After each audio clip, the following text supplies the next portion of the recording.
परात्पर श्री अखिलेश्वर अकारण करुणावरुणालय भक्तवांछित कल्पतरु षडुद्युत विनिंदित पीतांबरधारी भगवान श्री बालकृष्ण लाल की वांग्मयी प्रतिमूर्ति ग्रंथराज श्रीमद् भागवत महापुराण की जय। और श्रीमद् भागवतम के इस दिव्य सत्संग सत्र में उपस्थित आप सभी वैष्णव भक्तों का हार्दिक स्वागत है। और जैसे कि हमने श्रीमद् भागवत के इस दिव्य सत्संग सत्र को प्रारंभ किया था, तो भगवान के इस मधुरतम चरित्र का जो सुखदेव गोस्वामी पाद परीक्षित महाराज को वर्णन कर रहे हैं, उसका श्रवण हम करते आ रहे हैं गत कई सत्रों से। और आज श्रीमद् भागवतम के द्वितीय स्कंद के अंतर्गत पंचम अध्याय में जहाँ पे सुखदेव गोस्वामी वर्णन कर रहे हैं परीक्षित महाराज को, उनके प्रश्न के उत्तर के अनुरूप वो वर्णन कर रहे हैं। प्रश्न ये किया था सृष्टि की रचना का, कैसे भगवान सृष्टि की रचना करते हैं, तब मंगलाचरण किया, भगवान की स्तुति गायन की। उसके उपरांत जब ये बताने लगे तो हमने श्रवण किया था पिछली बार कि ब्रह्मा जी कहते हैं कि भगवान कैसे सृजन करते हैं, अपनी ब्रह्म ज्योति के द्वारा सृष्टि का उत्पत्ति करते हैं। ब्रह्म ज्योति का अर्थ होता है भगवान का शरीर जो सच्चिदानंदमय है, और उस सच्चिदानंदमय शरीर से निकलने वाला जो तेज है उसके द्वारा भगवान क्या करते हैं, अनंत असंख्य सृष्टियों को क्या करते हैं, निर्माण करते हैं, अनंत ब्रह्मांडों की उत्पत्ति करते हैं।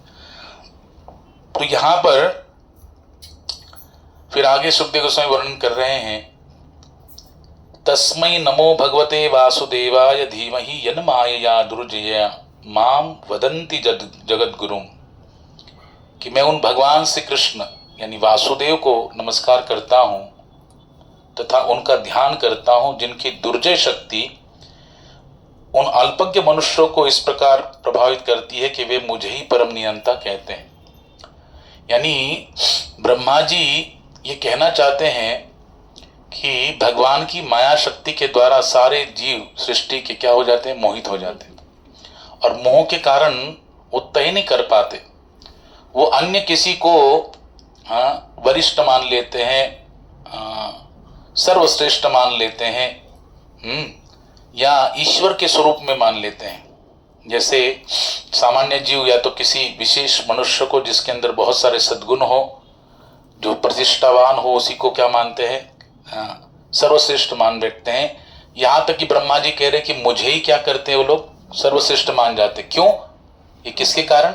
भगवान की जो दुर्जय शक्ति है माया देवी, उसके प्रभाव में आकर सारे जीव क्या हो जाते हैं, मोहित होकर फिर ऐसा उनकी अवस्था आ जाती है जिसके द्वारा वो भगवान को ईश्वर के रूप में स्वीकार न कर कर भगवान के समान किसी के पास थोड़ा भी ज्ञान हो या सुंदरता हो या पराक्रम हो या विद्वत्ता हो, उसी को सर्वश्रेष्ठ मान बैठते हैं। जैसे कुछ लोग मुझे ही सर्वश्रेष्ठ मान बैठे हैं, ऐसा ब्रह्मा जी नारद जी को कह रहे हैं। लेकिन ब्रह्मा जी यहाँ पर स्वयं को परमेश्वर मानने की गलती नहीं करते हैं। वो स्वयं को कोई मुझे ईश्वर के रूप में माने या मुझे सर्वश्रेष्ठ माने, ये ब्रह्मा जी को पसंद नहीं है। क्यों नहीं है? क्योंकि वो अपने आप को भगवान श्री कृष्ण का एक शिष्य मानकर उनको उसी प्रकार से नमस्कार करते हैं।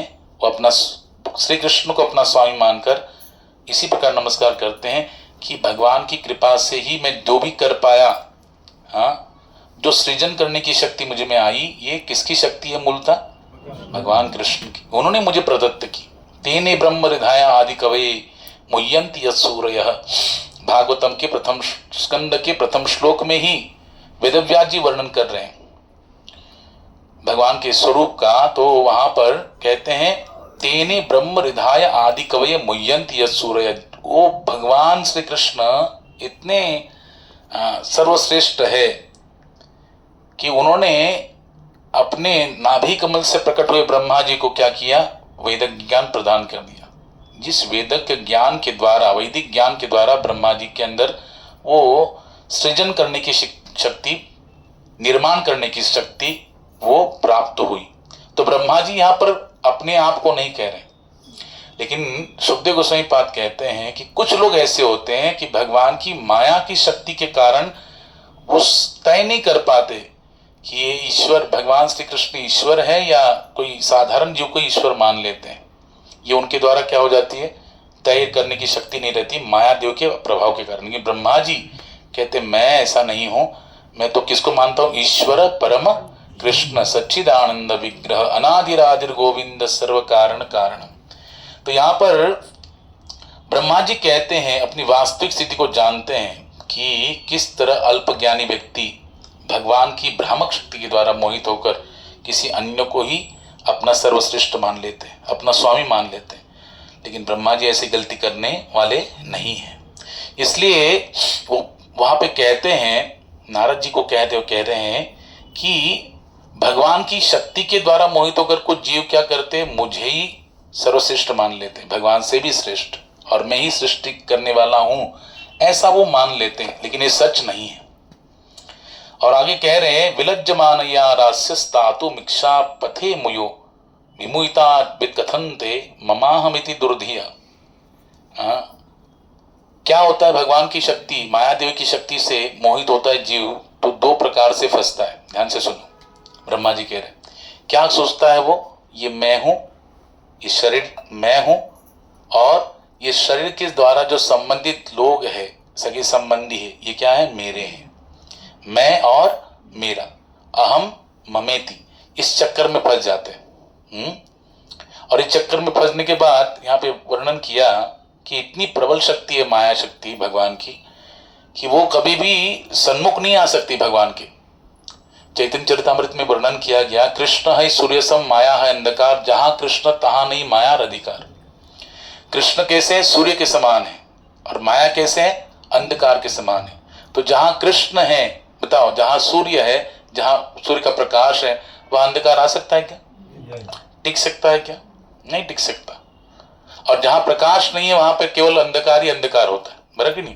तो अज्ञान का माया क्या करती है, भगवान की जो शक्ति है, कौन सी, सृष्टि स्थिति प्रलय साधन शक्ति रेखा छाएव यस्य भुवनानि विवर्ति दुर्गा इच्छानुरूपमपि यस्य च चेष्टते सा गोविंदमादि पुरुषम तमहम भजामि। ब्रह्मा जी वर्णन कर रहे हैं, वो छलिया शक्ति जो है भगवान की, वो भगवान के सामने टिक नहीं सकती। लेकिन वो वही शक्ति जो है माया देवी, सारे जीवों को, हम सारे जीवों को क्या करती है, मोहित कर देती अपने आकर्षण में। लेकिन वो भगवान के सामने नहीं खड़ी हो सकती। सामने समक्ष प्रकाश के सामने अंधकार रहेगा क्या, नहीं, वो टिक ही नहीं सकता। तो पीछे रहती, कहाँ रहती है, पीछे रहती। लेकिन पीछे से भी हम समस्त जीवों को क्या करती है, अपनी ओर आकर्षित करती है। प्रभुपाद जी वर्णन कर रहे हैं यहाँ पर कि मोहग्रस्त जीव जो है उसका मुख्य लक्षण क्या है। जब वो माया के द्वारा मोहग्रस्त हो जाता है तो उसका मुख्य लक्षण है कि वो ज्यादा व्यर्थ की बातों के बकवास करता है, संसार की बातों का ही वो अपने मुख से क्या करता है, उच्चारण करता है, बार बार वही बातें करेगा, सांसारिक बातों में व्यर्थ लगा रहता है। कभी कृष्ण के बारे में नहीं सोचेगा, कभी भगवान के विषय में नहीं उच्चारण करेगा, वो व्यर्थ की बकवास करता रहता है। और उसकी जो बकवास है, जो भी वो बोलता है, वो वैदिक साहित्य के सिद्धांत के अनुसार नहीं रहता, शास्त्र के अनुसार उसकी चर्चा नहीं होती। वो तो सांसारिक चर्चा है, शास्त्र को छोड़ के, भगवान की भक्ति को छोड़ के जो अन्य चर्चाएं करता रहता है। हम भी अपने दैनंदिन जीवन में क्या करते बताओ, हमारे घर में कोई प्रॉब्लम खड़ा हो जाए तो हम भगवान के विषय में कहाँ बोलते हैं, हम प्रॉब्लम का ही चिंतन करते रहते हैं, बराबर कि नहीं, उसकी चर्चा करते रहते हैं। जबकि उसकी चर्चा करने से हल तो कुछ निकलता नहीं है, बल्कि और चिंता में क्या होती है, वृद्धि होती है। वो चिंता और बढ़ती जाती है, और खाया जाता है। और जब चिंता बढ़ती है, चिंता जब बढ़ती है, चिंता ऐसी डाकिनी काटी कलेजा खाए, वैद्य बेचारा क्या करे, कहाँ तक दवा खिलाए। चिंता ऐसा कार्य करती कि मनुष्य, खाना भी उसे मीठा नहीं लगता, खाना भी अच्छा नहीं लगता, सोना भी अच्छा नहीं लगता, केवल टेंशन टेंशन टेंशन टेंशन लेकर वो अपनी, उससे हल कुछ निकलने वाला नहीं है। लेकिन वो चिंता ऐसी है कि निरंतर उसी में डूबा रहता है, डिप्रेशन में चला जाता है, निराश हो जाता है। और उसे पता नहीं लगता कि क्या करना चाहिए क्या नहीं करना चाहिए, वो सम्मोहन की अवस्था में हो जाता है। तो यहाँ पर प्रभुपाद कह रहे कि व्यर्थ की बकवास करता है, जो मोहग्रस्त जीव है क्या करता है, व्यर्थ की बकवास, संसारिक बकवास करता रहता है। और ये सबसे निकृष्ट बकवास क्या है कि ये मैं हूं और ये मेरा है। सबसे एकदम निकृष्ट नीचे दर्जे की जो बकवास हम लोग करते हैं वो क्या है, शरीर को अपना मानते हैं, मैं ये शरीर हूं ये मानते हैं, और शरीर से संबंधित जो भी लोग हैं उन्हें अपना मानते हैं, मैं और मेरा। ये सबसे निकृष्ट बकवास है। जो ईश्वर विहीन सभ्यता है या ईश्वर विहीन व्यक्ति है वो क्या करते हैं, इसी में लगे रहते हैं, यही सोचते रहते हैं ये शरीर मतलब मैं हूं और ये शरीर से संबंधित जो लोग हैं ये मेरे हैं। तो उसी के चक्कर में ये शरीर की रक्षा में, उसकी इच्छाओं की पूर्ति में, उसके सुख के लिए और इस शरीर से संबंधित जीवों के सदस्यों के सुख के लिए वो क्या करता है फिर, हाँ, अनेक प्रकार के कार्य करता है जो माया के प्रभाव में रहकर करता है। हाँ, जो ऐसा सोचता है वो क्या करता है, अपने से श्रेष्ठ किसी व्यक्ति को ईश्वर मान बैठता है, या फिर भ्रामक शक्ति के कारण मोहित होकर वो अपने आप को सर्वश्रेष्ठ घोषित करता है। लेकिन यहां पर वर्णन कर रहे हैं ब्रह्मा जी, लेकिन जो शरणागत होता है भगवान को वो कभी भी ऐसा भ्रामक अवस्था में नहीं रहता, वो कभी भी अपने आप को शरीर के रूप में नहीं जानता। वो क्या सोचता है बताओ कि ये शरीर जो है वो किसके द्वारा दिया गया, भगवान के द्वारा। इस शरीर भी किसका है, मेरा नहीं है, ये भगवान का है। हाँ, और ये शरीर मुझे दिया गया यानी मैं शरीर से अलग हूं, ये उसे ज्ञान हो जाता है ना। जैसे प्रभुपाद जी कहते, कभी हम नहीं कहते कि मैं आंख हूं, मैं कान हूं, मैं नासिका हूं, मैं जिह्वा हूं, मैं त्वचा हूं।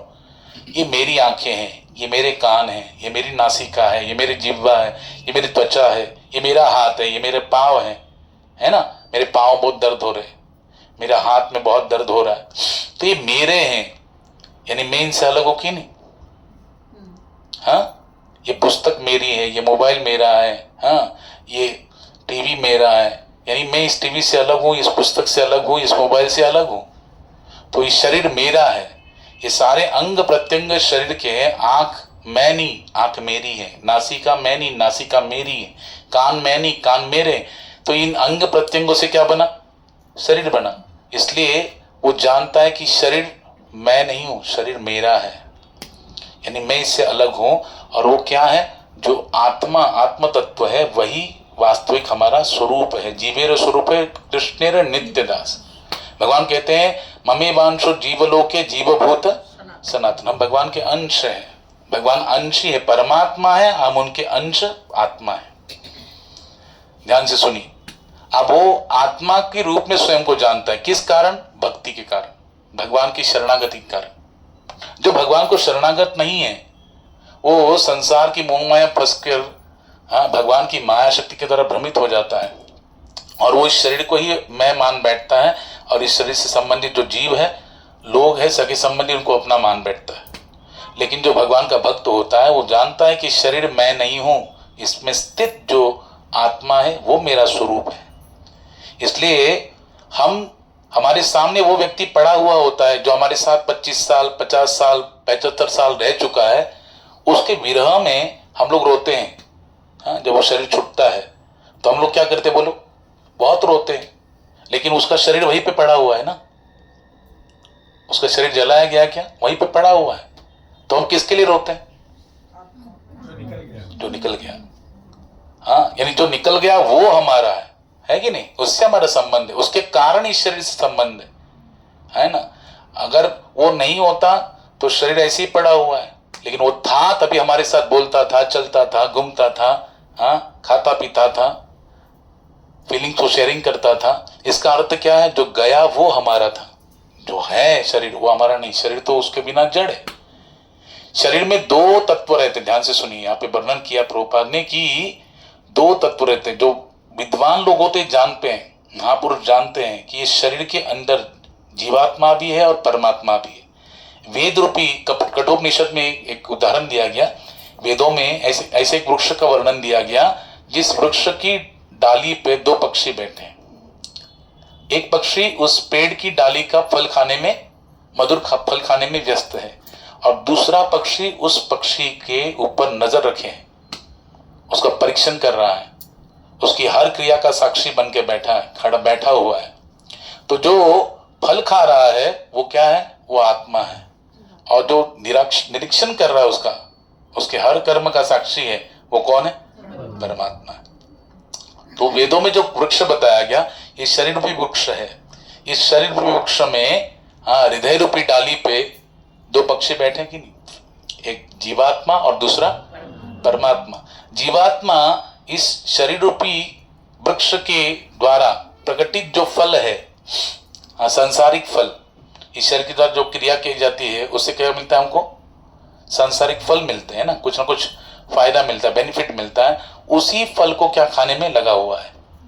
और जो सेकंड इस हृदय रूपी डाली में बैठा हुआ दूसरा पक्षी है परमात्मा, वो इस जीवात्मा रूपी पक्षी की हर क्रिया का साक्षी है, और क्या करता है? उसको गाइड भी करता है। लेकिन वो मानना चाहिए, लेकिन वो फंसा हुआ है जीवात्मा इस शरीर रूपी वृक्ष के द्वारा मिलने वाली फलों के बीच में, सांसारिक विषय वस्तु में फंसा हुआ है। इसलिए वो प्रभु परमात्मा की आवाज को नजरअंदाज कर देता है, इग्नोर कर देता है, सुनता नहीं है उनकी बातों को, दरकिनार कर देता है। वो अपनी मनमानी ढंग से इस शरीर रूपी वृक्ष के फलों, शरीर के वृक्ष के द्वारा जो फल प्राप्त होंगे संसारिक विषय के, वो प्राप्त करने में लगा रहता है, पूरा जीवन इसमें घला देता है। और अंत में उसे क्या मिलता है? निराशा। अंत में उसे क्या मिलता है? निराशा मिलती, भैया इतना पूरा जीवन गया मेरे व्यतीत, कुछ नहीं प्राप्त किया मैंने। हाँ, लेकिन तभी क्या होता है? उसको पश्चाताप होता है, लेकिन तभी तक क्या होता है? समय निकल गया होता है कि नहीं? तो आध्यात्मिक जीवन की क्यों आवश्यकता है? आध्यात्मिक जीवन अगर हमारे जीवन में होगा, हम अध्यात्मवादी होंगे, भक्ति करेंगे, भगवान को शरणागत रहेंगे, तो हम ये जान पाएंगे कि मैं ये शरीर नहीं हूं। हाँ, मैं क्या हूं? आत्मा हूं। भले इस शरीर का वृक्ष मुझे प्राप्त हुआ है, लेकिन इस वृक्ष का जो फायदा करना है वो किसके लिए करना है? उपयोग किसके लिए करना है? उस प्रभु परमात्मा को समझने के लिए, जानने के लिए, उसकी प्राप्ति के लिए करना है। ये उसे ज्ञान हो जाता है। इसलिए जब तक व्यक्ति के अंदर ये भावना बनी रहती है कि ये मैं हूं और इससे संबंधित जो जीवात्मा है वो सब मेरे हैं, इसी को कहते हैं मोह। क्या कहते हैं? मोह। और इस मोह के कारण ही क्या होता है? व्यक्ति आगे चल के मोह जब परिवर्तित होता है सम्मोह में, तो वो क्या करता है? अपनी विनाश की ओर बढ़ता जाता है और अपने आप को विनाश के घोर पतन के घोर अवस्था में डाल देता है। जैसे अभी ध्यान से सुनना, इसी के अनुरूप भगवत गीता में एक उदाहरण आया। 7वें अध्याय के 27 श्लोक में कृष्ण कहते हैं, काम क्या कहते हैं? बहुत सुंदर बात। हाँ, इच्छा द्वेष समुत्थेन द्वंद्व मोहेन भारत। हाँ, सर्वभूतानि कौन्तेय, हाँ, सर्वभूतानि सम्मोहम सर्गे यान्ति परांतप। भगवान ने गीता में कहा 7वें अध्याय के 27वें श्लोक में, हम इस संसार में कैसे आते हैं? जीवात्मा जब भौतिक सृष्टि में आता है ना, तो उसका संबंध किससे होता है? हाँ, भौतिक सृष्टि से जैसे ही उसका संबंध होता है, वैसे रजोगुण की संगति के कारण, किसके संगति कारण? रजोगुण की संगति कारण। ध्यान से सुनना, भगवान ने गीता में कहा ऊर्ध्व गच्छन्ति सत्वस्ता, मध्य तिष्ठन्ति राजसा, जगन्य गुण वृत्तिस्ता, अधो गच्छन्ति तामसा। 3 गुण है, सत्वगुण, रजोगुण और तमोगुण। जो सत्वगुण में स्थित होता है वो कहाँ जाता है? उच्च लोकों में जाता है ना, स्वर्ग, ब्रह्मलोक, तपलोक, सिद्धलोक, जनलोक, उसमें जाता है। लेकिन तमोगुणवादी व्यक्ति कहाँ जाता है? जगन्य गुण वृत्तिस्ता, अधो गच्छन्ति तामसा, नीचे के लोकों में जाता है। अतल, वितल, सुतल, तलातल, महातल, रसातल, पाताल या नरक, संयमनीपुरी में जाता है। और मध्य तिष्ठन्ति राजसा, जो रजोगुणी व्यक्ति होते हैं, जिनके अंदर रजोगुण होता है। रजोगुण मतलब क्या? रजोगुण के कारण क्या लक्षण प्रकट होते हैं व्यक्ति में? काम, क्रोध, लोभ, मोह, अहंकार, मात्सर्य, द्वेष, घृणा, ये क्या है? रजोगुण के लक्षण है। तो बताओ हमारे अंदर है या नहीं है? है ना? हमारे अंदर कामनाएं भी हैं, हमारे अंदर क्रोध भी है, हमारे अंदर लालच भी है, हमारे अंदर मोह भी है ना, आसक्ति भी है, हमारे अंदर अहंकार भी है, हमारे अंदर मात्सर्य भी है, द्वेष भी है, जेलसी भी है, ईर्ष्या भी है या नहीं? तो ये किस कारण है? कौन से गुण के कारण है?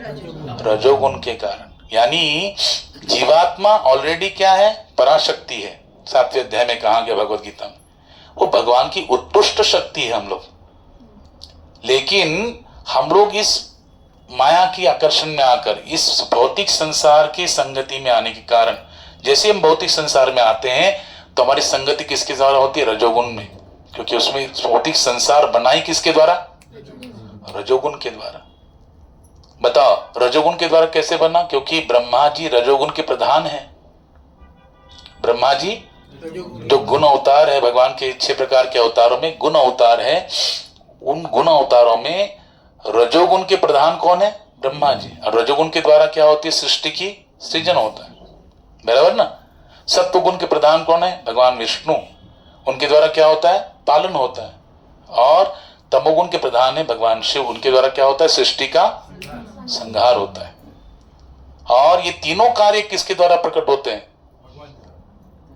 सृष्टि स्थिति प्रलय साधन शक्ति रेखा छाए वयस्य भुवनानि बिभर्ति दुर्गा इच्छानुरूपमपि यस्य च चेष्टते सा गोविंदमादि पुरुषम तमहम भजामि।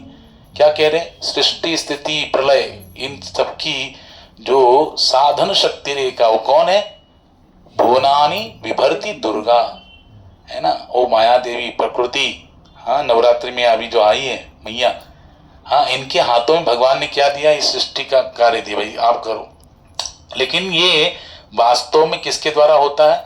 हाँ, गुण अवतार के द्वारा, ब्रह्मा विष्णु और महेश के द्वारा। तो सृष्टि में क्या है? रजोगुण है। ध्यान से सुनना, रजोगुण की संगति के कारण हम जीवात्मा सर्वश्रेष्ठ होने के बावजूद भी रजोगुण की संगति कारण क्या होता है? हमारे अंदर काम प्रकट होता है, जबकि हमारे अंदर नित्य सिद्ध कृष्ण प्रेम है। ध्यान से सुनना, हमारे अंदर भगवान के प्रति प्रेम ऑलरेडी है। जैसे बच्चा जो होता है किसी माँ का या पिता का, उस बच्चे में माँ बाप के प्रति प्रेम अपने आप प्रकट होता है कि बाहर से उसको प्रकट करना पड़ता है? बोलो, इनबिल्ट होता है। हाँ, बच्चा जैसे प्रकट होता है रोने लग जाता है, लेकिन माँ जैसे उसको करती है तो बच्चा चुप होता है। माँ जैसे उसके पयोधर का दूध का पान कराती है तो बच्चा हाँ शांत हो जाता है, सो जाता है। तो बताओ, उसका माँ से लगाव इनबिल्ट है, जैसे वो प्रकट होता है क्योंकि वो 9 महीने किस में रहा? गर्भ में रहा। उसका माँ से संबंध है ना पहले से, प्रकट होने से पहले। वैसे ही भगवान, क्योंकि माँ का अंश है, माँ उसकी अंशी है, इस नाते उसके अंदर माँ के प्रति स्वाभाविक प्रेम है। वैसे ही हम भी भगवान के अंश है, इसलिए हमारे अंदर भी भगवान के प्रति स्वाभाविक प्रेम है, कृष्ण प्रेम है। लेकिन वो कृष्ण प्रेम क्या हो जाता है? जैसे हम लोग इस भौतिक सृष्टि में आ जाते हैं, हाँ, रजोगुण के संगति के कारण वो हमारा कृष्ण प्रेम काम में परिवर्तित हो जाता है। किस में परिवर्तित होता है? काम में। मैं कहना चाहता हूं, यहाँ पे मोह की बात की है इसलिए मैं कह रहा हूं, मोह कैसे प्रकट होता है? भगवान ने गीता में कहा। आप ध्यान से सुनेंगे तो पता लगेगा, समझ में आएगा, नहीं तो नहीं समझ में आएगा। हम यहाँ पे आए रजोगुण की संगति कारण, जो हमारा कृष्ण प्रेम था, भगवान के प्रति स्वाभाविक प्रेम था, वो काम में परिवर्तित हो गया। उसी कहते हैं इच्छा। क्या बोलते हैं? इच्छा, कामना। हाँ, और काम में और प्रेम में क्या अंतर है? चैतन्य चरितमृत क्या बोलती है कि कृष्णेन्द्रिय पृथ्वीवांचा, हाँ, आत्मेन्द्रिय पृथ्वीवांचा तारे बोली काम, कृष्णेन्द्रिय पृथ्वी इच्छा धरे प्रेमना। हमारी इंद्रियों के सुख के लिए हम जो भी क्रिया करते हैं, काम करते हैं, उसे क्या कहते हैं? बोलो, काम कहते हैं, कामना कहते हैं। हाँ, काम वासना, विषय वासना कहते हैं। लेकिन भगवान कृष्ण की इंद्रियों के सुख के लिए हम जो भी काम करते हैं, क्रिया करते हैं, कर्म करते हैं, उसे कहते हैं प्रेम। क्या कहते हैं? प्रेम कहते हैं।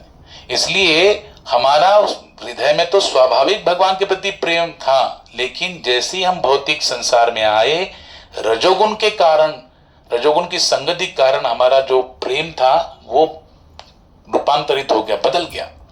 किसमें? काम में। समझा? और हम फिर अपना कामनाएं ये हो गई। अब क्या कामनाओं से ही क्या होता है? क्रोध की निर्मित होती है। ये दोनों भी साथ में, इच्छा द्वेष समुत्थेन द्वंद्व मोहेन भारत। हम क्यों आए इस संसार में? क्या कारण है? 2 कारण है, काम और क्रोध, इच्छा और द्वेष।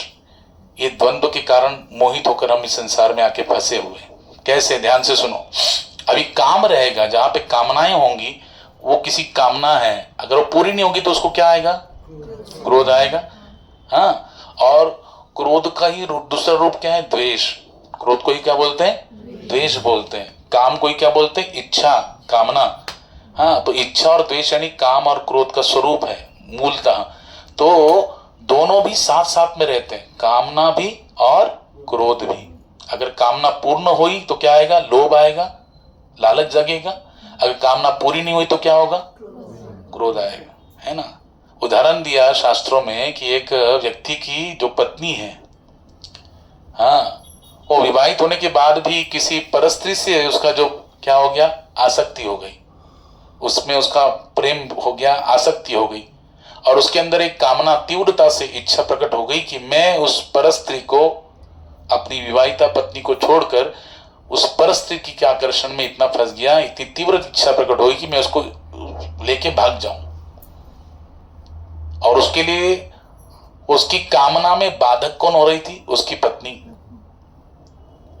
तो उसने क्या किया? उसको कामना की बाधक बन रही थी पत्नी से, पत्नी पर क्या आ गया? उसको क्रोध आ गया, और क्रोध में उसने क्या किया? अपनी पत्नी की हत्या कर दी। हत्या करने के बाद जब वो उस स्त्री के पास गया जिसको वो प्रेम करता था, परस्त्री को, और उसको कहा कि देखो मेरी ऐसी तीव्र इच्छा कि मैं तुम्हारे साथ तुमको लेके भाग जाऊं और विवाह करूं तुमसे। लेकिन जब उस परस्त्री को पता लगा कि इसने मेरी प्राप्ति के लिए अपनी पत्नी क्या कर दी? हत्या कर दी, तो वो भी डर गई और उसने उसको क्या कर दिया? इनकार कर दिया, मैं तुम्हारे साथ विवाह नहीं करूंगी। तो उसने क्या किया? उसके अंदर अभी उसकी कामना थी कि भैया मैंने इसको मारा क्यों? तुम्हारी प्राप्ति के लिए, और तुमको तुम्हारे पास आया तो तुम भी क्या कर रही हो? इनकार कर रही हो। तो उसकी इच्छा पूरी हुई क्या? कामना जो लेके आया था, फिर उसको क्या किया? वहां से पुनः क्या हो गया? क्रोध आया, और उसने उस परस्त्री का भी क्या कर दिया? उसको भी मार दिया, इसको भी मार दिया, उसको ही मार दिया। क्यों मार दिया? क्रोध के कारण। उसकी क्रोध क्यों आया? उसकी कामना, इच्छा पूरी नहीं हुई, इसलिए क्रोध आया, और क्रोध में उसको क्या कर दिया? उसने दोनों को मार दिया। हिरण्यकशिपु को भी इच्छा थी ईश्वर बनने की, और उसकी ईश्वर बनने की इच्छा में वो सर्वश्रेष्ठ मानता था ना अपने आप को, जैसे वो वरदान प्राप्त हुए ब्रह्मा जी के द्वारा, तो सर्वश्रेष्ठ मानने लगा हिरण्यकशिपु। तो वहां पर उसके ईश्वर बनने की कामना में कौन आ रहा था बाधक बन के? भगवान कृष्ण, भगवान विष्णु नरसिंह देव बनकर आए ना। और नरसिंह देव बन के आने के बाद वो स्वयं को सर्वश्रेष्ठ घोषित कर दिया भगवान ने, क्योंकि प्रहलाद भी वही कह रहे थे, हाँ, सर्वश्रेष्ठ घोषित करे। तो इसलिए अपनी कामना में, ईश्वर बनने की कामना में, सर्वश्रेष्ठ बनने की कामना में हिरण्यकशिपु के इच्छा में बाधक कौन बने थे? नरसिंह देव। और वो नरसिंह देव भगवान हिरण्यकशिपु को वध भी करना चाह रहे थे, इसलिए हिरण्यकशिपु को क्या आया? भगवान नरसिंह देव पे क्रोध आया। और इसलिए आप देखे होंगे भागवत में वर्णन है, और पिक्चर में भी दिखाया कि नरसिंह अवतार कि वो क्या करता है? भगवान के साथ युद्ध करता है, आक्रमण करता है, भगवान पर आघात करता है। क्यों? क्योंकि वो उसकी जो कामना थी उसमें बाधक कौन बन रहे थे? नरसिंह देव। तो जहां कामना होती है, अगर उसमें कोई बाधक बनता है, उस पर हमको क्या आता है? बोलो, क्रोध आता है। तो क्रोध और काम क्या है? एक ही, जैसे कोई डॉलर होता है या कोई कॉइन होता है पैसे का, 1 का, 1 रुपए का, 2 रुपए का, 5 रुपए का, 10 रुपए का, तो क्या होता है? दोनों साइड में होता है ना, जैसे हेड एंड टेल होता है, वैसे ही काटा छापा एक दूसरे बगल बगल में रहते, वैसे काम और क्रोध भी क्या होते हैं? बगल बगल में ही रहते हैं। हाँ, राम पर भी रावण को क्रोध आया। क्यों? क्योंकि रावण मां जानकी को क्या करना चाहता? भोगना चाहता था, उनका सतीत्व हरण करना चाहता था, पातिव्रत्य हरण करना चाहता था। लेकिन उसमें राम जी क्या कर रहे हैं? बाधक बन रहे थे। यहां तक कि रावण को जब सलाह देता था, कि उनकी मां ने उनको सलाह दी, उनके मंत्री माल्यवन ने सलाह दी कि तुम सीता को सम्मान पूर्वक राम को समर्पित करो, माफी मांगो, तब रावण को उनपे भी क्रोध आया। क्यों? हाँ, क्योंकि वो उसकी कामना में, सीता को पाने की कामना में क्या कर रहे थे? लोग बाधक बन रहे थे। यानी जो कामना में बाधक बनता है उसको, व्यक्ति को क्या होता है? क्रोध आता है। अच्छा, काम और क्रोध का विपरीत भाव है, ध्यान से सुनिए। अगर हमारे जीवन में कोई कामना प्रकट होती है तो हम लोग क्या करते हैं, जिस व्यक्ति के प्रति, जिस वस्तु के प्रति इच्छा प्रकट होती है मुझे प्राप्त हो जाए, क्यों प्राप्त हो जाए, क्योंकि इसके द्वारा मेरी इंद्रियों को क्या होगा, सुख मिलेगा, मेरा कि नहीं। हाँ, मुझे खाने के लिए चाहिए, खाने के बाद क्या होगा, मेरी जीवा को बोलो स्वाद मिलेगा। हाँ, ये व्यक्ति का आलिंगन मुझे चाहिए क्योंकि इसके द्वारा मेरी त्वचा को क्या मिलेगा, स्पर्श का सुख मिलेगा। ये मुझे देखने के लिए प्राप्त हो जाए, हाँ, क्योंकि इन आंखों से उसको क्या मिलेगा, रूप का सुख प्राप्त होगा। ये सुनने के लिए प्राप्त हो जाए तो क्या होगा, शब्द का सुख, हाँ, सुनने का सुख प्राप्त हो जाएगा। यानी इंद्रियों को सुख पहुंचाने के लिए जब कामनाएं प्रकट होती है तो किसी वस्तु या व्यक्ति के लिए ऐसी भावना प्रकट होती है कि वो मुझे प्राप्त हो जाए ताकि मेरे इंद्रियों के सुख को मैं प्राप्त कर सकूं। लेकिन जिस पे क्रोध आ जाए, तो अगर व्यक्ति के अंदर क्रोध भाव प्रकट हो जाए तो कोई वस्तु या व्यक्ति पर, तो उसे क्या, वो अपने इंद्रिय सुख के लिए प्राप्त करना चाहेगा, उल्टा क्या करना चाहेगा, मारना चाहेगा। यानी भले ही दोनों भी एक ही स्थान पे रहते लेकिन दोनों का भाव परिणाम अलग अलग है कि नहीं। हाँ, तो इन दोनों के कारण, ध्यान से सुनना, इन काम और क्रोध के सम्मिलित आघात के कारण एक द्वंद्व प्रकट होता है, एक प्रकार का हृदय में, मन में, और उसमें से एक प्रकट होता है मोह। क्या अवस्था प्रकट होती है, मोह। और मोह की अवस्था जब प्रकट होती है तो जो हमारे लिए हानिकारक है उसी को हम लोग क्या मानते हैं, ये मेरा हित चिंतक है। क्या मानते हैं, हित चिंतक है, ये मेरा अहित नहीं करेगा, ये मेरा हित चिंतक है, ये मेरा भला करेगा, जबकि वो क्या करेगा, मेरा अनिष्ट करने वाला, हानिकारक है। ये मोह की अवस्था है, इसी बोलते विपरीत ज्ञान। मोह का एक अर्थ क्या है, विपरीत ज्ञान। लेकिन आगे कृष्ण कहते हैं सर्वभूतानि सम्मोहम। मोह की अवस्था तो ठीक है, मोह से एक कदम आगे है सम्मोह की अवस्था। जैसे उदाहरण दिया कि पतंगा जब अग्नि को देखता है तो अग्नि को देखने के बाद पतंगे की कामना क्या होती है, इच्छा क्या होती है कि मैं अग्नि के अंदर प्रवेश करूं, अग्नि का आनंद लूं, यही होती कि नहीं। और पर लेकिन जैसे क्रोध, थोड़ी देर बाद क्रोध निर्माण होता है, क्यों, कि मैं अभी तक अग्नि मुझे क्यों नहीं प्राप्त हो रही है। और तीसरी बात, काम और क्रोध, इसके कारण उसके अंदर जो मोह प्रकट होता है, उस द्वंद्व के कारण, उस मोहित अवस्था में पतंगा क्या सोचता है कि ये अग्नि ही मुझे क्या करेगी, सुख प्रदान करेगी, तो मैं क्या करूंगा। हाँ, वो अग्नि में, अग्नि को ही अपना सुख का साधन मानता है मोह की अवस्था में। लेकिन केवल सोचता है कि अग्नि मुझे क्या करेगी, सुख प्रदान करेगी, ये पतंगा सोचता है। लेकिन मोह के आगे एक सम्मोह की अवस्था होती है। वो सम्मोहन जब होता है व्यक्ति का, तो वो केवल सोचता नहीं, उसकी तरफ आगे बढ़ता है, उस विनाश की तरफ आगे बढ़ता है और सोचता है कि यही वस्तु या व्यक्ति मुझे क्या करेगी, सुख प्रदान करेगी। जैसे पतंगा मोह की अवस्था में केवल सोच रहा था, उसने फाइनल कर दिया कि अग्नि में प्रवेश करना ही मुझे सुख प्रदान करेगा, लेकिन केवल सोच रहा था। लेकिन जैसे सम्मोह की अवस्था हुई, क्रोध के कारण, काम और क्रोध के कारण जो सम्मोह हुआ, तो उसके द्वारा उसने क्या किया, आगे बढ़ गया। जो सम्मोहित नहीं है, हम लोग अग्नि की तरफ बढ़ेंगे तो अग्नि का ताप हमें जैसे लगेगा, हम लोग जाएंगे क्या अंदर, बताओ। यहाँ पे जैसे होली होती है ना, होता है ना होली में, तो बताओ अग्नि जलाई जाती है, तो कोई ऐसा कोई बंदा देगा, वो क्या करेगा, नारियल तोड़ेगा, प्रणाम करेगा, आरती उतारेगा, निकल जाएगा, या खड़ा रहकर देखेगा। कोई ऐसा देखा कि अरे जल गया, चलो अंदर चलो, है थोड़ा मजा लेते, नहीं नहीं। अग्नि प्रज्वलित होती है, उसका ताप लगते, हम लोग पीछे आ जाते क्योंकि हम लोग सम्मोहित नहीं है। लेकिन पतंगा सम्मोहित हो गया, इसलिए वो सम्मोहन के कारण क्या करता है, अंदर घुस जाता है, क्योंकि वो सोचता है कि यही मेरे सुख देगी, अग्नि मुझे सुख देने वाली, अंदर घुस जाता है। और उसका परिणाम क्या होता है, मृत्यु को प्राप्त होता है। हिरण को कैसे पकड़ते शिकारी, संगीत सुनाते, क्या करते, संगीत सुनाते। हिरण संगीत सुनते सम्मोहित हो जाता है।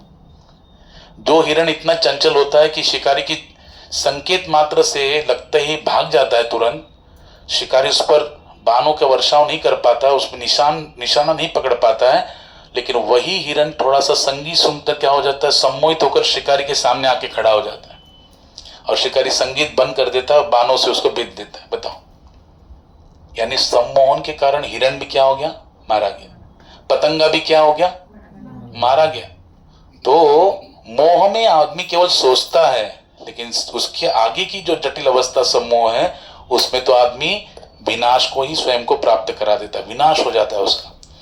इसलिए भगवान कह रहे हैं कि ये दोनों भी, जो इच्छा और द्वेष है, काम और क्रोध है, इसके द्वारा जो द्वंद्व प्रकट होता है उससे मोह प्रकट होता है, विपरीत ज्ञान प्रकट होता है, और वहां पे अनिष्टकारी चीजों को भी वो व्यक्ति अपने को हितकारी मान लेता है। कृष्ण उसको ज्ञान प्रदान कर रहे हैं। भगवान के पास जाने से हमें कोई अहित होने वाला है क्या? मंगल भवन भगवान है, उनके पास जाने से किसी का अमंगल हो ही नहीं सकता। असुरों को मारने के बाद भी उनका मंगल हो गया, उनको वैकुंठ प्राप्त हुआ, तो भक्तों को क्यों नहीं होगा?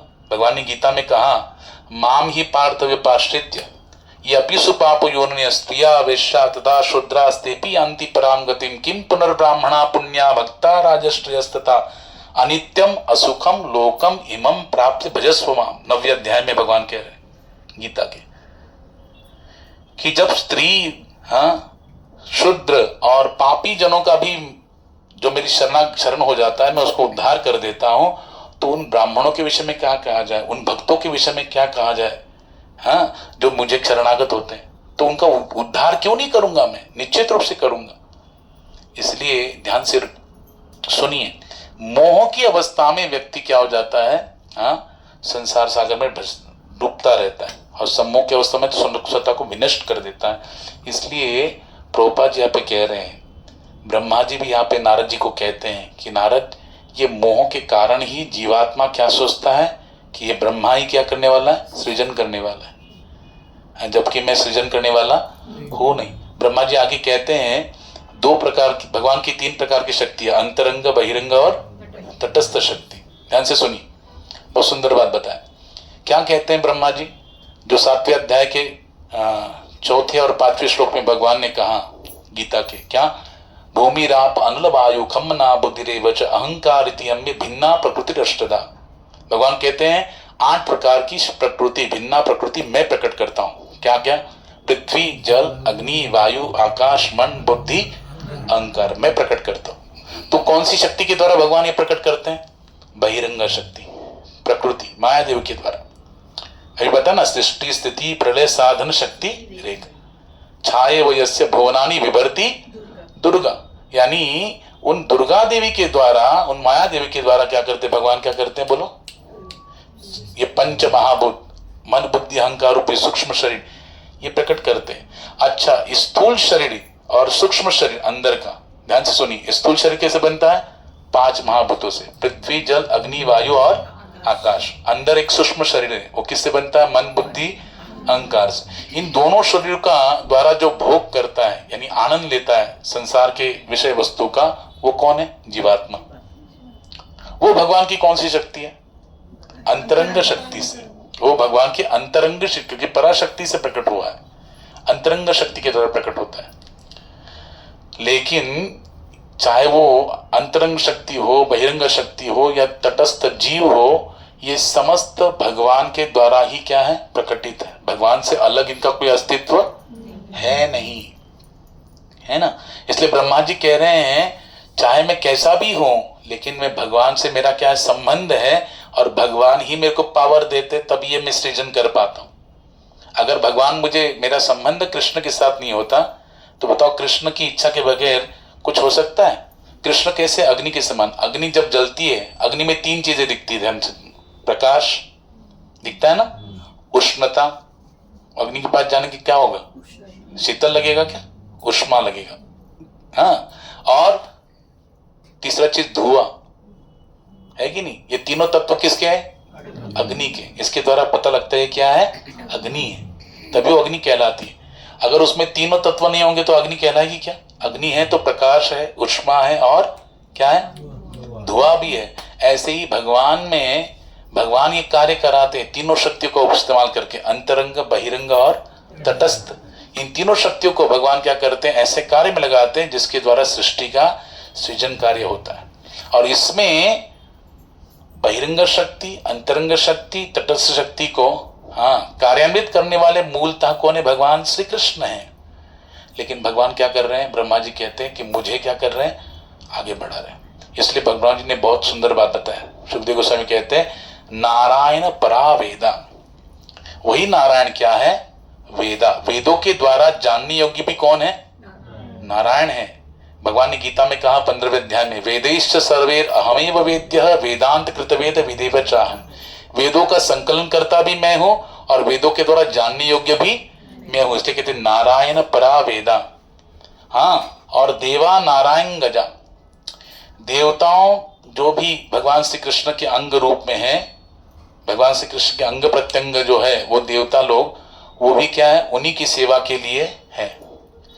जितने भी देवता है 33 कोटि देवता, हाँ, उन 33 कोटि देवताओं में जितने भी देवता है, इंद्र वरुण चंद्र सूर्य, हाँ, और ये सारे अग्नि देवता वायु देवता, ये सारे क्या है, भगवान के शरीर के अंग है, विराट पुरुष के अंग है, और वो उन्हीं की सेवा के लिए। देवा नारायण गजा, नारायण परालोका, कहते हैं विभिन्न लोग ये भी भगवान के निमित्त है। जितने भी लोग हैं, कौन से, भूलोक, भुवर लोक, स्वर्ग लोक, महर लोक, जन लोक, तप लोक, सत्य लोक, अतल वितल सुतल तलातल महातल रसातल पाताल, जितने भी लोग हैं ब्रह्मांड में, ये सारे लोग किसके निमित्त है?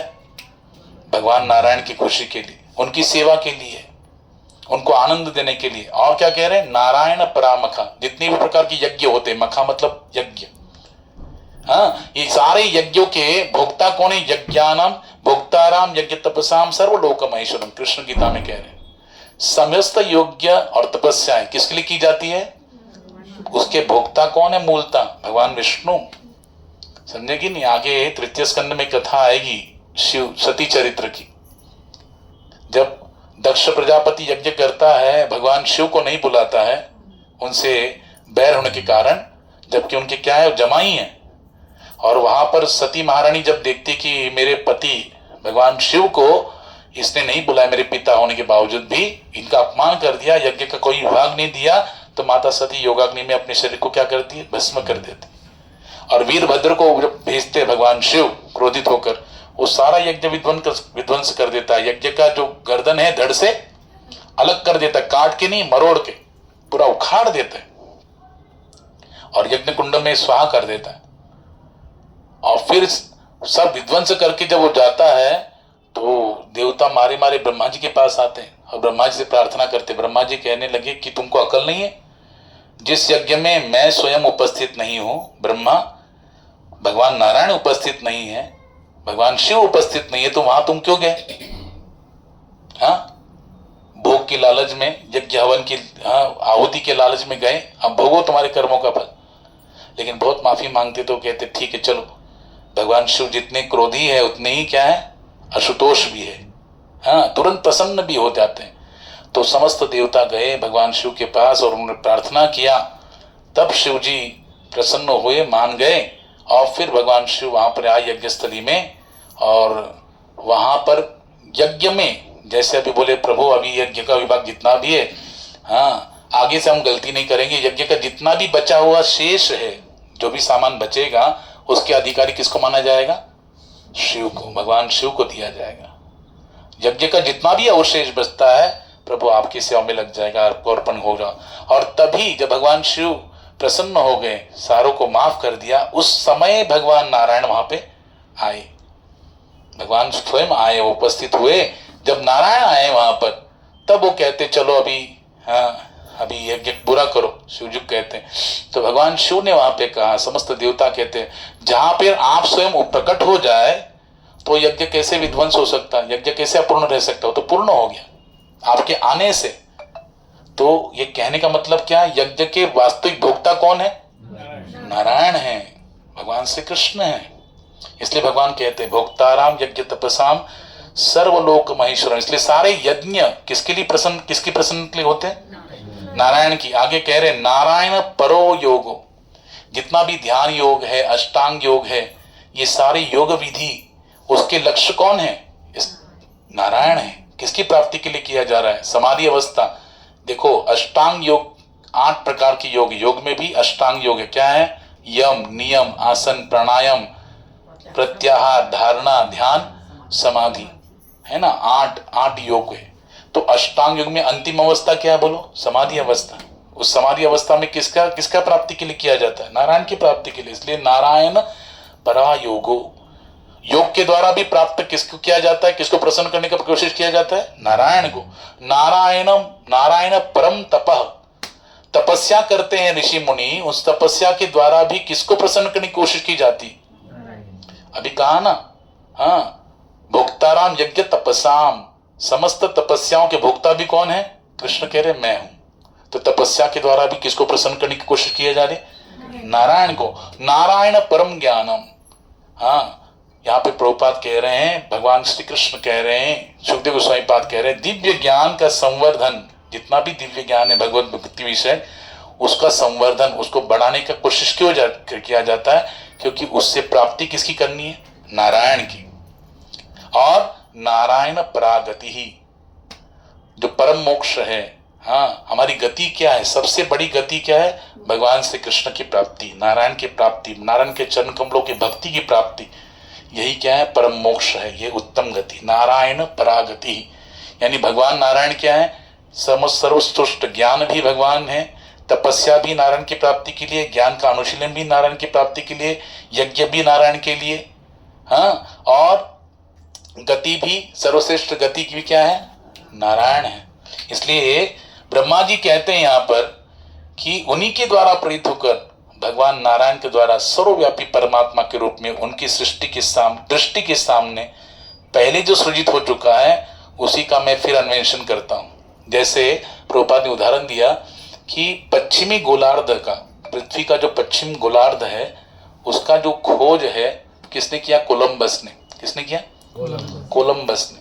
हाँ, तो क्या वो जो पश्चिमी गोलार्ध का एरिया है पृथ्वी का, वो पहले से था या नहीं था? था। केवल उसने क्या किया? खोज किया, सर्च किया, तो उसका क्या हो गया? खोजी मानने लगा, उसको यश मिल गया। यानी उस कोलंबस ने क्या किया? भगवान की कृपा से ही, हाँ, विगत उसने भगवान की जो सेवा की, उसके द्वारा भगवान ने उसको क्षमता दी, बुद्धि दी, जिसके द्वारा उसने क्या किया? अमेरिका का खोज किया। पश्चिमी गोलार्ध मतलब अमेरिका का खोज किसने किया? कोलंबस ने।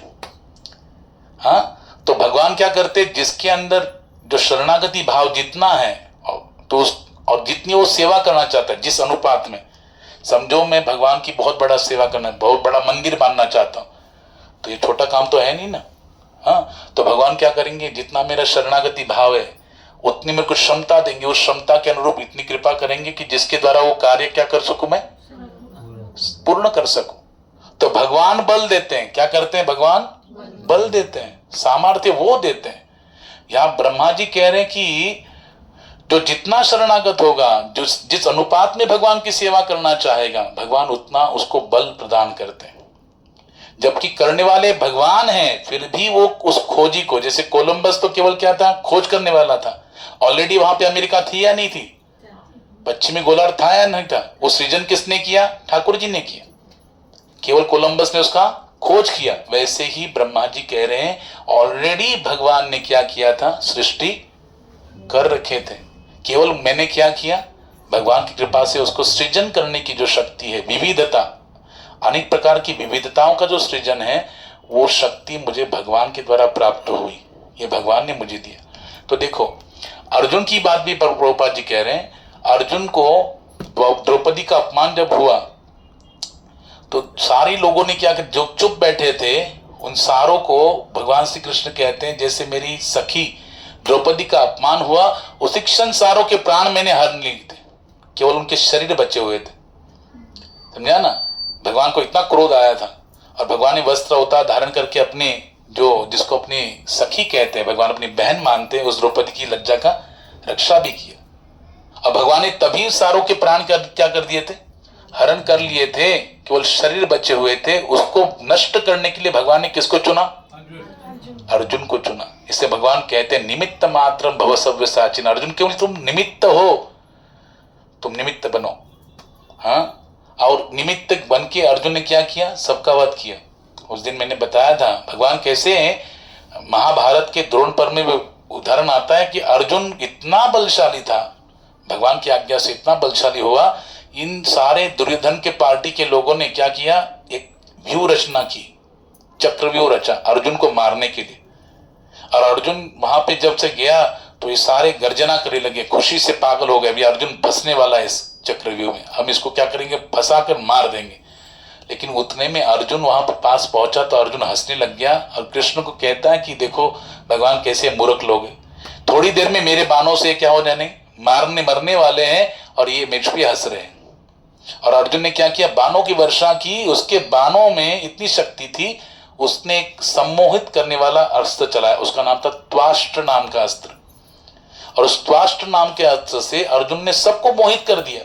ऐसा सम्मोहन हुआ कि उस जो प्रतिपक्ष में, विरोधी पक्ष में, दुर्योधन के पक्ष में जितने भी अतिरथी महारथी थे, उनके अगल बगल में जो रथी महारथी है उसमें ही उनको अर्जुन का आभास होने लगा। किसका आभास होने लगा? अर्जुन वहां नहीं, यहां है। कहां पे है? एक दूसरे को देख रहे तो उसको क्या लग रहा है, ये अर्जुन है, इसको लग रहा है कि वो अर्जुन है, यहां पर खड़ा है। और वो एक दूसरे पे क्या करने लगे, बाण चला के मारने लग गए, आपस में ही लड़के मर गए। ये ऐसा सम्मोहन अस्त्र, त्वाष्ट्र नाम का सम्मोहन अस्त्र अर्जुन ने चलाया। हाँ, तो बताओ अर्जुन कितने महान है। भगवान श्री कृष्ण की सामर्थ्य, हाँ, का पूरा कृपा किसको मिला? अर्जुन को मिला। क्योंकि अर्जुन ने चॉइस किसको किया? कृष्ण को। दुर्योधन ने चॉइस किसको किया? नारायणी सेना को। जबकि भगवान ने पहले चांस किसको दिया था? अर्जुन को दिया था। किसको दिया था? अर्जुन को। और पहले आया कौन था?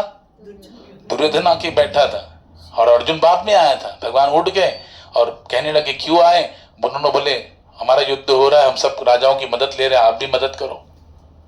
हैं? दुर्योधन को पहले ही टेंशन था और भगवान ने कह भी दिया था मैं निकामी कुछ नहीं करूंगा, एक समय मेरी नारायणी सेना चुनो। अब चुनने का अर्जुन छोटा है, भले वो बाद में आया, लेकिन पहला अधिकार अनुज का होता है। अर्जुन को पूछा, अर्जुन कहता है प्रभु मुझे आप चाहिए। दुर्योधन तो पहले सोच रहा था कि इसने कलत से अगर नारायणी सेना मांग लिया तो, हाँ, चॉइस तो भगवान ने उसको दिया। और पहले किसने मांगा? अर्जुन को मांगा। अर्जुन ने क्या मांगा? कृष्ण को मांगा। और बाद में दुर्योधन ने मांग लिया। चलो दुर्योधन ऐसे दिखा रहा है, अंदर तो पूरे लड्डू फूट रहे, और बाहर से तो उदासी हो गया, अरे चलो अभी क्या कर सकते हैं, जो बचा हुआ वही मैं ले लेता हूं। और अंदर बहुत खुश हो रहा था। और जैसे खुशी के मारे गया किसके पास? शकुनी के पास। शकुनी बोला मूर्ख कहीं का, वो कृष्ण जहां पर है वहीं पर क्या है? विजय है। यत्र योगेश्वर कृष्ण यत्र पार्थ धनुर्धरा तत्र श्री विजया भूति ध्रुवा नीति मम। वहां पे विजय है। अर्जुन, हे दुर्योधन, तुमने बहुत बड़ा घाटा कर दिया। लेकिन फिर भी बोला कि कितनी अक्षौणी सेना, हाँ, भगवान की 11 अक्षौणी सेना लेके आया। कितनी? 11 अक्षौणी सेना भगवान की लेके आया। और बोले ठीक है, लड़ाई के लिए तो लड़ गए, लेकिन भगवान उसके साथ में थे अर्जुन के, और भगवान ने उसका गाइड किया था।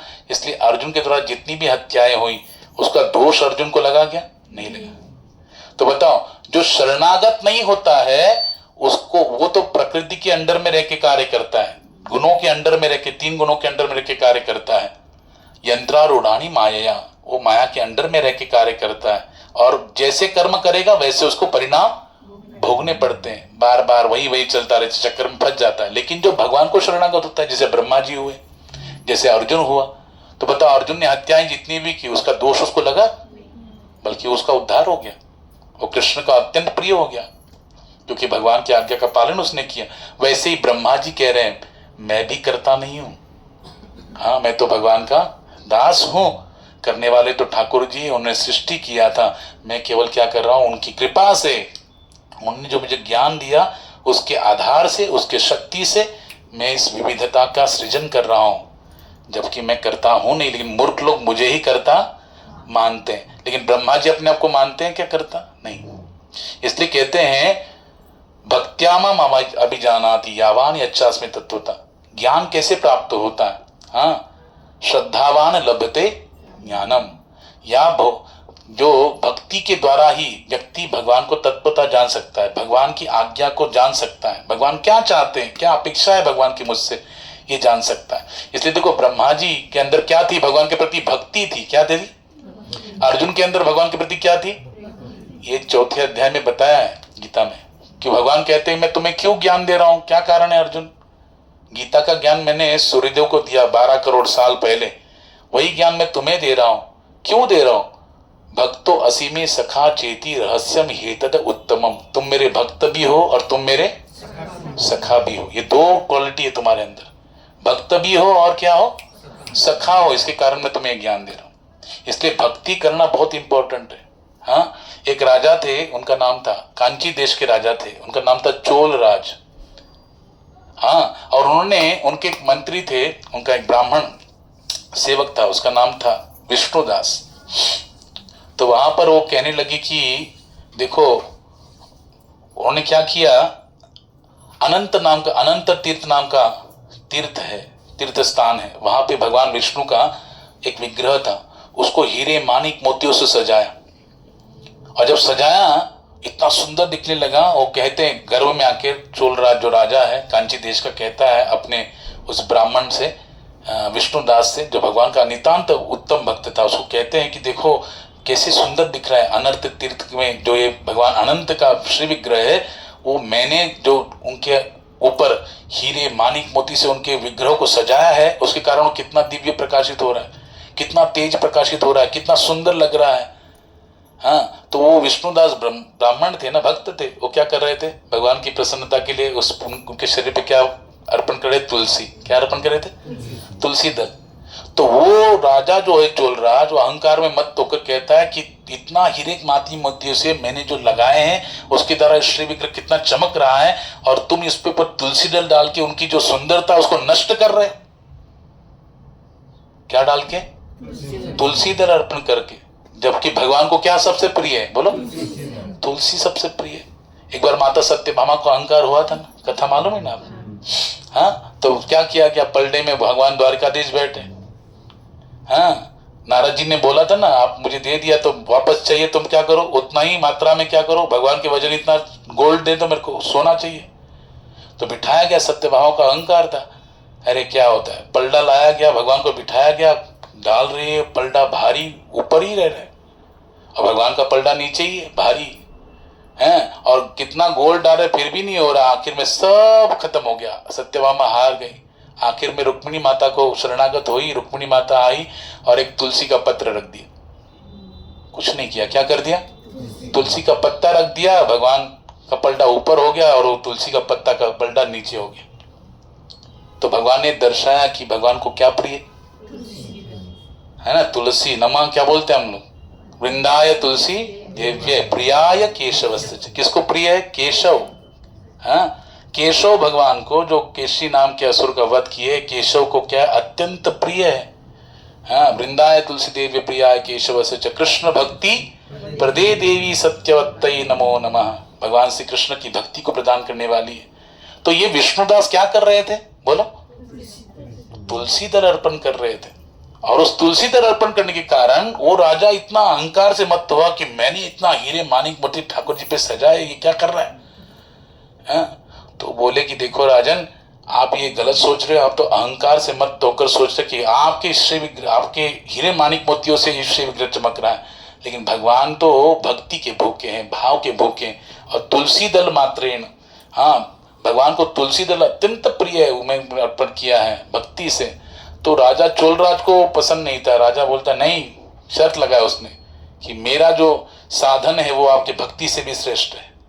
तो राजा ने कांची देश में गया, और कांची देश में जाने के बाद वहां पर क्या किया, वहां राजा चोलराज ने क्या किया, बड़ा यज्ञ स्थापन किया, यज्ञ करने लगा। और यहाँ पर जो विष्णुदास है, हाँ, वो भगवान की भक्ति में लीन हो गए। हाँ, भगवान की भक्ति, नाम संकीर्तन में लीन हो गए, भगवान की सेवा में लीन हो गए। हाँ, और वहां पे चोलराज जो है वो यज्ञ करने लगा, और इतना भगवान की मस्ती नाम संकीर्तन में लीन हो गए विष्णुदास, क्योंकि वो अनंत तीर्थ में ही रहे। उन्होंने सोचा कि जब तक मुझे भगवत प्राप्ति नहीं हो जाएगी, भगवान प्रसन्न नहीं हो जाएंगे मुझ पर, तब तक मैं कांची देश में प्रवेश ही नहीं करूंगा। ध्यान से सुनना, उस विष्णुदास ने सोचा। और कांची देश के राजा चोलराज ने क्या सोचा कि मैं स्थापन करूंगा कि भक्ति से श्रेष्ठ ये मेरा साधन है, जो मैं भगवान को अर्पण कर रहा हूँ, चीजें भक्ति से भी श्रेष्ठ है। और वो यज्ञ हवन करने लगा। लेकिन देखो, नारायण परामखा, यज्ञ के द्वारा प्राप्त करने वाला चीज कौन भी है, कौन है, नारायण ही है। नारायण को प्रसन्न करने के लिए किया जाता है। लेकिन जब वो यज्ञ कर रहा था, एक मुदगल नाम के ऋषि के द्वारा, पुरोहित के द्वारा, और यज्ञ की आहुति देते जा रहा था, तो वहां पे अनंत तीर्थ में भगवान उस विष्णुदास की भक्ति भाव से इतने प्रसन्न हुए। हाँ, भगवान ने क्या कर दिया, वहां पे प्रकट हो गए, ठाकुर जी प्रकट हो गए, और ठाकुर जी ने प्रकट होकर उस विष्णुदास को दर्शन दिया, और उसका प्रभाव यह हुआ वो भगवान के धाम जाने लगा। भगवान के विमान से आए हुए विराट विमान पे आरूढ़ होकर जैसे जाने लगा, तो यहां से कांची देश में जो राजा कर रहा था, कौन, चोलराज, यज्ञ हवन कर कर हाँ श्रेष्ठ पद की प्राप्ति करने के लिए सोच रहा था, मैं श्रेष्ठता को अपनी सिद्ध करूंगा। तो उसने देखा कि विमान पे आरूढ़ होकर कौन जा रहा है, विष्णुदास जा रहा है। तो उसने क्या किया, हाँ, तो उस धगधगती यज्ञ की अग्नि में ही क्या कर दिया, स्वयं को स्वाहा कर दिया, प्रवेशित हो गया। बोला कि मैं तो हार गया तो मैं क्यों रखूं अपने शरीर को, उसने स्वाहा कर दिया। तो भगवान श्री कृष्ण इतने प्रसन्न हुए, क्योंकि वो भी यज्ञ के द्वारा किसको प्रसन्न की कोशिश कर रहा था, कृष्ण को। भले वो अहंकार में मत्त था, लेकिन उसने अपने आप को उस यज्ञ अग्नि में स्वाहा करके हाँ भगवान को प्रसन्न कर लिया। और ठाकुर जी ने वहां उसको भी क्या कर दिया, दर्शन देकर कृतार्थ किया, उसको भी वैकुंठ में अपने स्थान दिए। हाँ, तो जो राजा था चोल राज, वो भगवान के धाम में एक पार्षद बना, उसका नाम था पुण्यशील। क्या नाम था, पुण्यशील नाम का पार्षद बना। हाँ, और ये क्या नाम दूसरा, विष्णुदास, हाँ, ये भगवान के धाम में सुशील नाम का पार्षद बना। ये दोनों भी वहां पे भगवान के क्या हुए, पार्षद हुए। तो इस कथा से क्या सिद्ध हुआ बताओ, राजा का जो अहंकार था कि मैं अलंकार के द्वारा अनेक प्रकार के साधनों के द्वारा भगवान को क्या करूंगा, प्रसन्न कर लूंगा। और विष्णुदास ने क्या किया, केवल तुलसी दल मात्र से क्या हुआ, ठाकुर जी को भक्ति भाव से प्रसन्न कर ली, है कि नहीं। तो श्रेष्ठता किसकी है बोलो, भक्ति की। इसलिए ब्रह्मा जी के अंदर ये तो ज्ञान की अवस्था आई, जिसके द्वारा उन्होंने सृष्टि का अनेक प्रकार की विविधता को सृजन किया, लेकिन फिर भी उनके अंदर भक्ति भाव है। इसलिए वो अपने आप को अहंकारित किए क्या, बोलो, अहंकार से मत तो नहीं हुए कि मैंने किया। नारद जी खुद कह रहे, ठाकुर वो तो स्तुति कर रहे थे उनकी, अरे आप ही परम पिता है, आप ही परम श्रेष्ठ है, आप ही सृजन करता है। लेकिन फिर भी ब्रह्मा जी कहते, तुम जैसे मूर्ख लोग ऐसे सोचते जैसे तुम सोच रहे हैं, लेकिन वास्तविक में करता कौन है, कृष्ण है, करने वाले कृष्ण है, मैं तो केवल कठपुतली हूं। हाँ, इसलिए याद रखिए अपने जीवन में इससे हमें क्या शिक्षा मिलती है, इससे हमें शिक्षा मिलती है किसी भी अवस्था में हमें कभी भी गर्वित नहीं होना चाहिए, अहंकारित होना नहीं चाहिए। हाँ, हम आपको अपने आप को कर्ता भाव से अहंकारित नहीं करना चाहिए। हम केवल कठपुतली हैं कृष्ण के हाथ की। कृष्ण के हाथ की तो बाद में है, कृष्ण की माया के हाथ की पहले। डायरेक्टली संपर्क किसका है ना। आप देखो भगवत गीता में एक चित्र दिखेगा आपको, जिसमें क्या है, ऐसे जैसे कठपुतली कैसे नाचती है वैसे उसका चित्र दिखा है। हाँ, वो किसके द्वारा है, जहाँ पे एक स्त्री दिखाई देगी नहीं, वो कौन है, माया देवी। हाँ, और उस माया देवी के ऊपर कौन है, श्याम सुंदर खड़े हैं ऐसे बंसी बजाते हुए। और उसका वो प्रमाणित कर रहा है, भगवान गीता में कहते हैं, मया दक्षेण प्रकृति सूयते सचराचरम हेतु नानेन कौन्तेय जगत भी परिवर्तते। कृष्ण बता रहे कि मेरी अध्यक्षता में ये प्रकृति क्या कर रही है, चर अचर जीवों को बनाती है, उनका कार्य करती, सृष्टि स्थिति प्रलय कराती, मेरी अध्यक्षता में करती, मैं उसको शक्ति प्रदान करता हूं। तो इनडायरेक्टली करता कौन हुआ, कृष्ण हुआ कि नहीं। हम केवल कठपुतली है। माया देव क्या करती है, 3 गुणों की रस्सी में हमको क्या करती है, नचाती। जैसे कठपुतली को रस्सियां होती ना, उसका हाथ उल्टा पैर उल्टा ऐसा करते हैं, ऐसे हिलता रहता है, वैसे माया देवी 3 गुणों की रस्सियों में हमको क्या करती है, जो गुण प्रधान होता है वैसे हम कार्य करते हैं। तो नचा रही कौन, वो रस्सी खींच रही कौन है, किसकी है, भगवान की माया देव की। हम लोग नाच रहे हैं उसमें। और माया देव किसकी अध्यक्षता में कार्य करते हैं, कृष्ण की। इसलिए इनडायरेक्टली हमको नचाने वाला कौन है, गुणों के अधीन करके नचाने वाला गोविंद है, विठलनाथ है, जगन्नाथ है। हाँ, और वही जगन्नाथ जी कह रहे हैं, क्या कह रहे हैं, दैवी हेषा गुणमयी मम माया दुरत्या मामी वही प्रपद्यन्ते माया में तांतरंति थे। अरे बड़ी दुस्तर गुणमयी माया है, त्रिगुणमयी माया है। जब कोई मुझे पूरी तरह शरणागत होगा तब मैं क्या करूंगा, वो इस माया शक्ति को पार करके मेरे धाम की प्राप्ति कर पाएगा, मुझे प्राप्त कर पाएगा।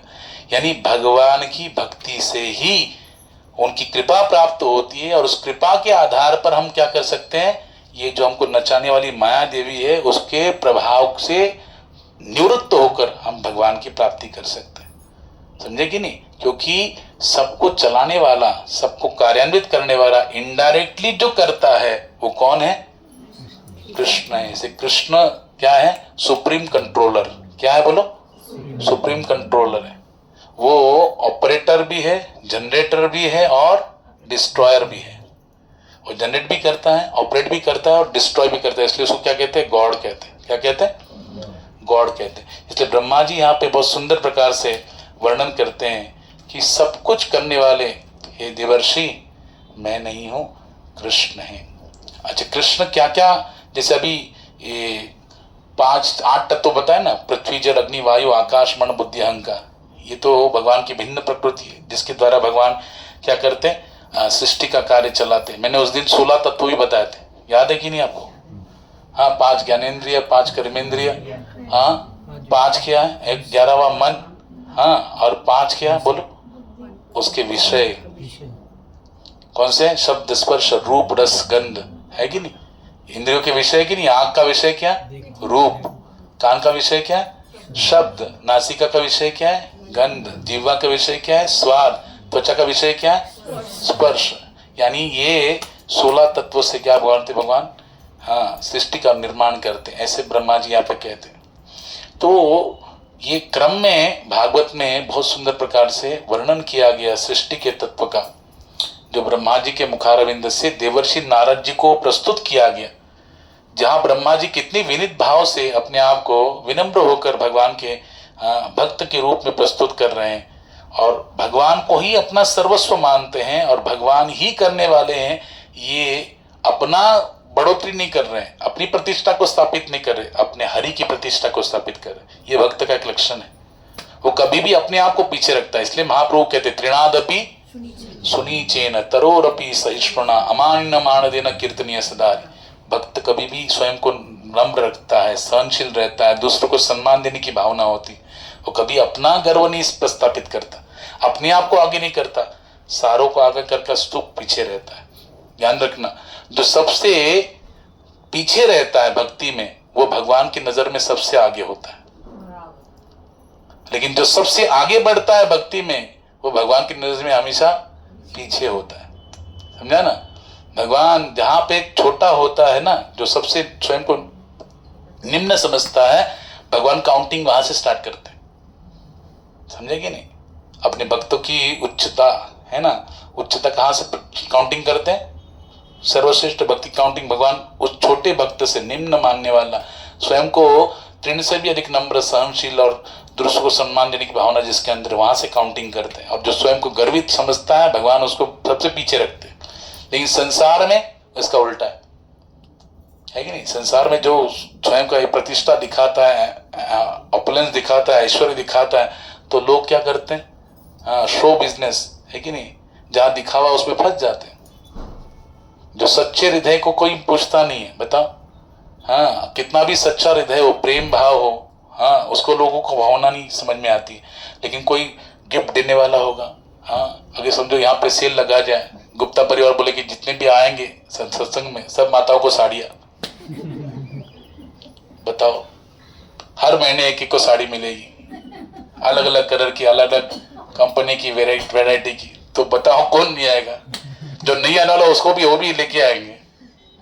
क्यों? संसार अभी यहाँ पे समझो उन्होंने बोला कि नहीं, बस आप आओ, सुनो, कथा सुनो और चलते बनो, है प्रसाद विषाद बंद, कुछ नहीं, तो कोई नहीं आएगा।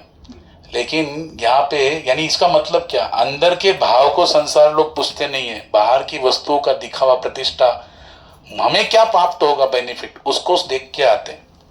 लेकिन भगवान की भक्ति में ऐसा नहीं, भगवान उसको देखते हैं हाँ जो स्वयं को एकदम निम्न स्तर में मानता है। और ये नम्रता केवल भक्ति से आ सकती है और किसी से भी नहीं आ सकती। इसलिए ब्रह्मा जी के आचरण से हमें सीखने को मिलता है कितना श्रेष्ठ पद है। प्रथम जीव है ब्रह्मा जी, फिर भी क्या कर रहे बोलो? विनम्रता, विनम्रता धारण करके अपने पुत्र को कह रहे अपनी शेखी बदाड़ नहीं रहे बाबा, मैं इतना करने वाला नहीं, नहीं नहीं, ठाकुर जी कर रहे, सिखा रहे अपने पुत्र नारद को, समझे कि नहीं। इसलिए हमारा भी ये कर्तव्य बनता है कि हम उनका अनुशीलन करें। इसलिए भागवतम को सुनने से क्या होता है, हमको पता लगता है कि देखो इतने बड़े ब्रह्मा जी, लेकिन वो भी इतने विनम्र भाव से भगवान को कर्ता मानकर उनको शरणागत हो रहे हैं, उनकी भक्ति कर रहे हैं, उनका जय जयकार कर रहे हैं। तो हम किस खेत की मूली, हम उनके सामने क्या है बताओ, कुछ है, हमारा क्या अस्तित्व है। तो हमें तो कितना विनम्र होना चाहिए। इसलिए कोशिश करो अपने आप को विनम्रता से भरने की, उसमें लाने की, अपनी विनम्रता लाने की, सहनशीलता लाने की, और दूसरों को सम्मान देने की भावना की हमारे अंदर क्या हो, हाँ वो भावना प्रतिष्ठित हो, ऐसी अवस्था हमें प्राप्त हो। उसके लिए भगवान से प्रार्थना करना चाहिए, वैसे भगवान की भक्ति में संलग्न होना चाहिए, तभी हो सकता है।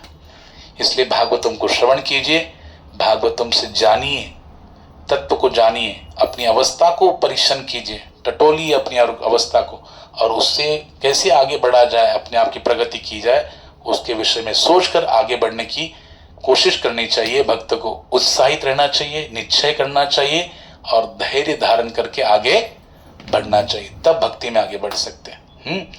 तो इसी प्रकार से भागवतम में ब्रह्मा जी अभी आगे वर्णन करेंगे सृष्टि की और गहराई में, और उसके बाद जो भगवान ज्ञान देते उनको 4 श्लोक में, उसी को कहते हैं चतुश्लोकी भागवत। और इसी में आगे अभी आएगा 22 अवतारों का वर्णन। भगवान ने कितने लिए अवतार, भागवतम में 22 अवतारों का, यहाँ अगले टॉपिक में, अगले अध्याय में यही वर्णन किया गया कि भगवान ने कितने प्रकार के अवतार लिए, जिस अवतारों का विस्तृत वर्णन पूरे भागवतम के 12 स्कंदों में किया गया है, समझेंगे नहीं। तो अगली क्लास से अभी हम अवतारों के विषय में सोचेंगे, विचार करेंगे, उसको श्रवण करेंगे। भगवान ने किस रूप में कौन सा अवतार लिया, संक्षिप्त रूप में बताया है, विस्तार पूर्वक तो हर एक स्कंद में उनका चर्चा हुआ है, ठीक है ना। और उसके बाद अवतारों के पूरे चर्चा के बाद, संक्षिप्त चर्चा के बाद, भगवान ने कैसे ब्रह्मा जी को ज्ञान दिया, हाँ 4 श्लोकों में वो क्या ज्ञान दिया, ये आगे के सत्रों में हमको जानने को मिलेगा, ठीक है। और उसके अनुसार ब्रह्मा जी ने क्या किया, सृष्टि का विस्तार किया। वही ज्ञान ब्रह्मा जी ने नारद जी को दिया, नारद जी ने वेदव्यास जी को दिया, और वेदव्यास जी ने उसी 4 श्लोकों को क्या किया, 18,000 श्लोकों में विस्तार किया, जिसको हम लोग पढ़ रहे हैं। ये जो भागवतम है 18,000 श्लोकों का, ये किसने किया, वेदव्यास जी ने किया। किस श्लोक के आधार पर किया, चतुश्लोकी भागवत के आधार पर, जो भगवान ने पहले किसको बताया था, ब्रह्मा जी को बताया था। तो हम आगे की चर्चाओं में, सत्रों में इसको जानेंगे। हाँ, कोशिश यही रहेगा हमारी तरफ से कि भैया कि विस्तृत भगवत की कथा को श्रवण करने का लाभ प्राप्त हो।